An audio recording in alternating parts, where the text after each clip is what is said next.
माझं सोलापूर न्यूज मध्ये आपल्या सगळ्यांचं स्वागत। ज्या ज्या योजना आम्ही सुरू केलेल्या आहेत एकही योजना आम्ही बंद होऊ देणार नाही। ज्या लाडक्या बहिणींनी महायुतीवर प्रेम दाखवलं हे अधिवेशन संपल्याबरोबर डिसेंबर महिन्याचा हप्ता त्यांच्या खात्यामध्ये आम्ही टाकतो। काहीच बदल नाहीये। नाना मी या ठिकाणी स्पष्ट करू इच्छितो कुठलेही नवीन निकष नाहीत। आता तर सगळ्यांनाच टाकतो पण ॲपरंटली असं लक्षात येत आहे की काहींनी 4-4 खाती उघडलेली आहेत। तर जसं समाजामध्ये चांगल्या प्रवृत्ती असतात त्याच्या काही वाईट प्रवृत्ती असतात।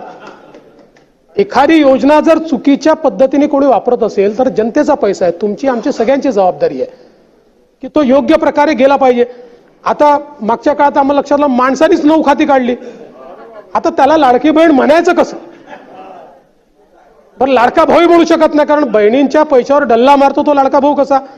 त्यामुळे असे जे आहेत त्यामुळे शेतकऱ्यांच्या संदर्भात आम्ही दिलेली आश्वासनं असतील, युवांच्या संदर्भात दिलेली आश्वासनं असतील, ज्येष्ठांच्या संदर्भात दिलेली आश्वासनं असतील, समाजातल्या वंचितांच्या संदर्भात दिलेली आश्वासनं असतील, ही सर्व आश्वासनं या ठिकाणी आम्ही पूर्ण करणारच आहोत। माझं सोलापूर न्यूज या YouTube चॅनलला सबस्क्राईब करा आणि बेल आयकॉन प्रेस करायला विसरू नका।